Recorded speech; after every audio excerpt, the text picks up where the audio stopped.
For those of you who don't know me, my name is Daniel Sjoden, and now for this assignment, I was kind of struggling a bit on what I wanted to do for the article that we were analyzing. Now, I thought about doing movies, but I felt like those were a bit too long, too great of an amount of material to analyze, and then I was thinking about doing poster advertisements or something of the sort, and that was too little information to analyze, and so I would like to do, I figured, like a commercial, but not just one, because one commercial is, yet again, not enough information to analyze. So I stumbled across a compilation of videos that is the top 10 best commercials from the Super Bowl 50. This was in 2016 when this came out, and I quite liked the commercials that they had compiled, and I analyzed 3 of them. The first one, it pertains to a Snickers commercial. The second one pertains to a Hyundai commercial, and the third one is a Prius commercial. So we'll go ahead and look at those now and analyze them a little bit.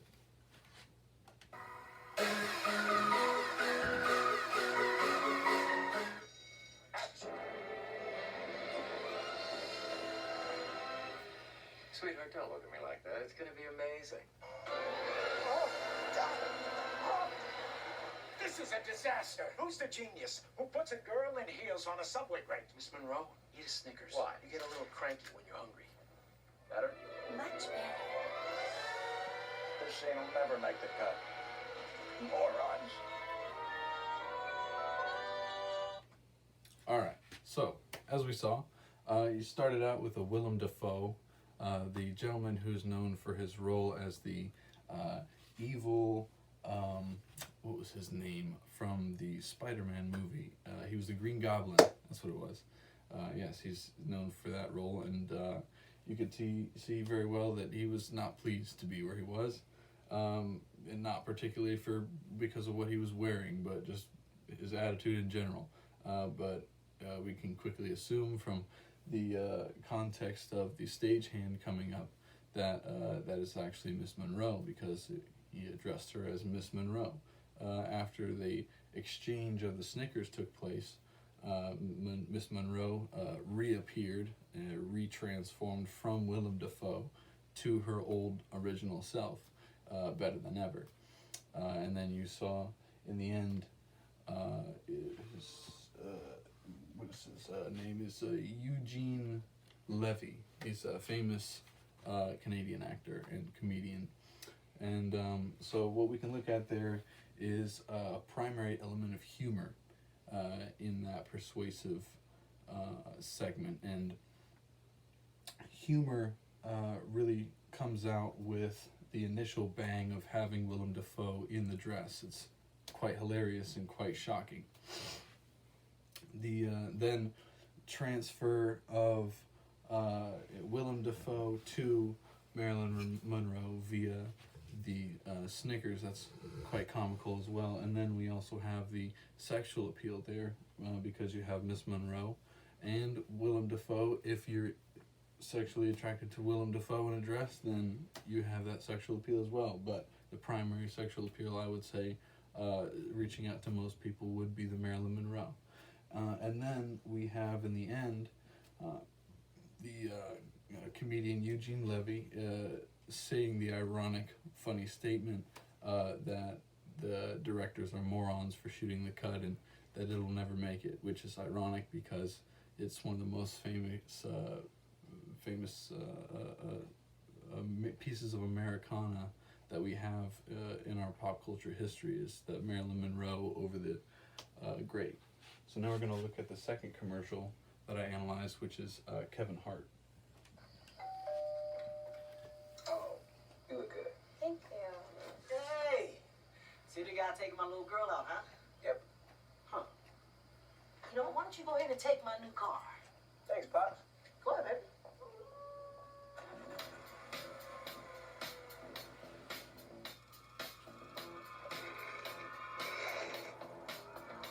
Watch this.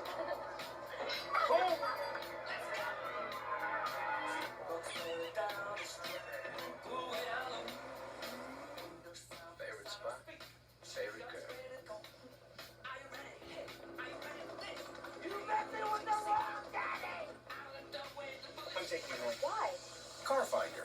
Hyundai Genesis.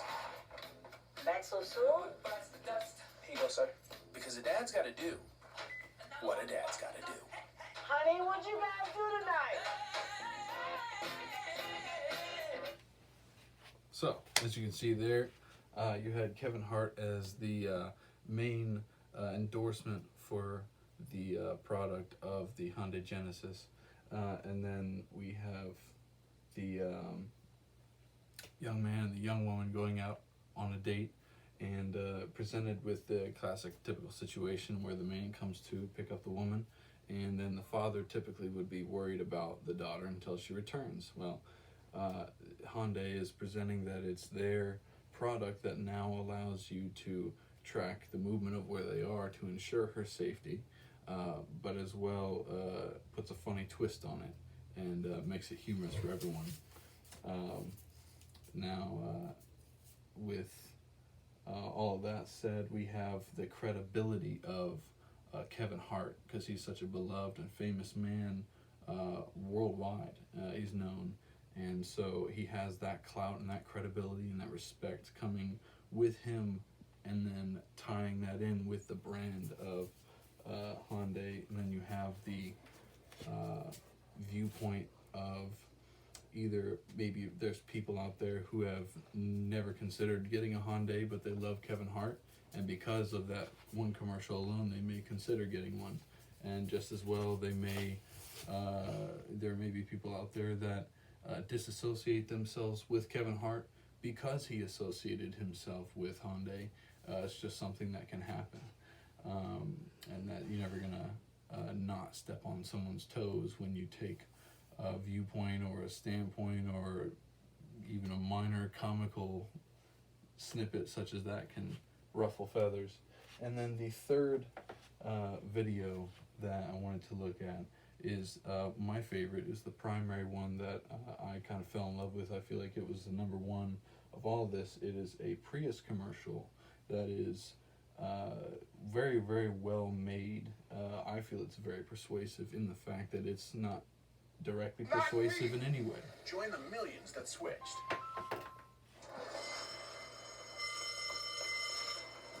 Oh, no, the car! Told you somebody should have waited in the car. Says there's a black car 3 minutes away. I'm not taking one of those. That one, come on.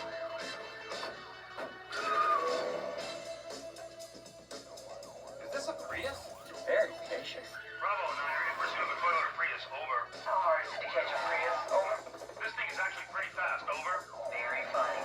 Oh, man, that's a lot of cops.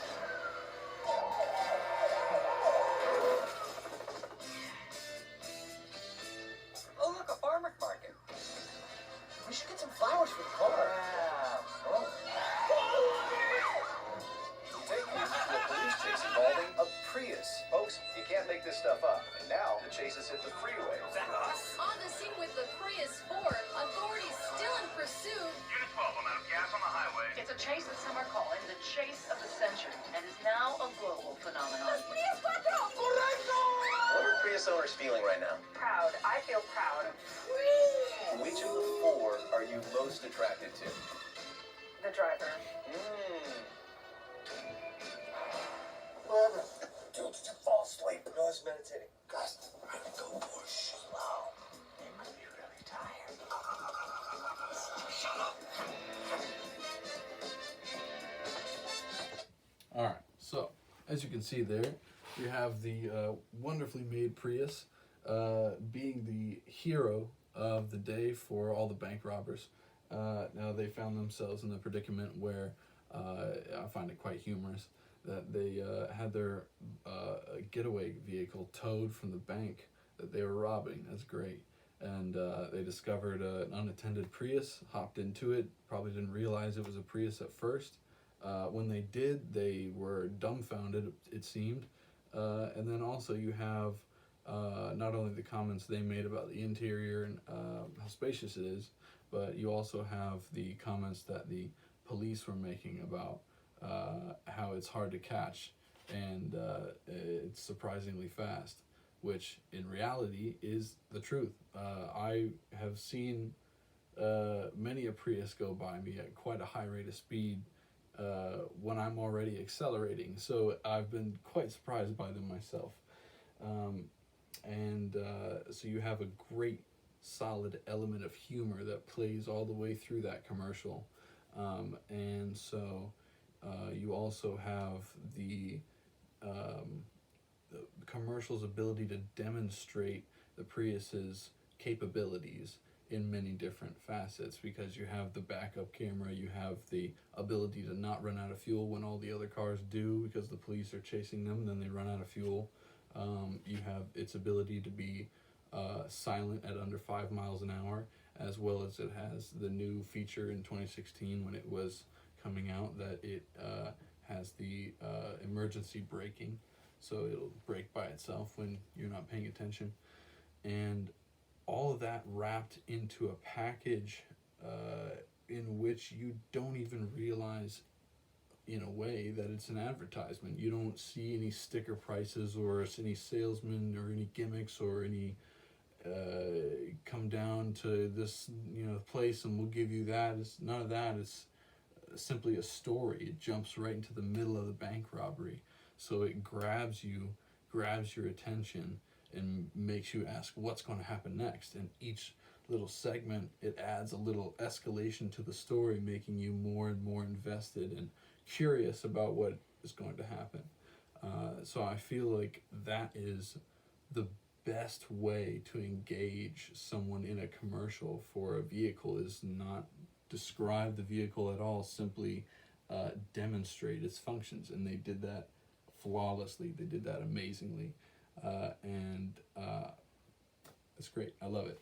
So now in the end, you have the credibility of Toyota and what they stand for, as well. You have the credibility of the humorous and elaborate story that they're telling with their commercials. So you have the liking, the drive to see more of what they can do, and in that you have the drive to see more of, well, maybe Toyota is a good brand, maybe the Prius is a good car, maybe I should check it out. So that might entice you enough to go down to a dealership or something of the sort. So all in all, we have 3 excellent commercials that are very well made. The first commercial, I would say, is a little bit less credible in terms of its ethics. Like, it's a company that's producing very high fattening, high sugary, unhealthy food, and they're enticing you that and informing you and imploring you to eat one of those whenever you feel a hunger craving coming on, to prevent that craving, maybe to extend your time with that craving until you get to your next meal. Now that's great, but it's not promoting a healthy lifestyle, so you can't necessarily say that that's 100% ethical, that they would want you to eat something that eventually, if eaten all the time, would give you heart disease or diabetes, something of the sort.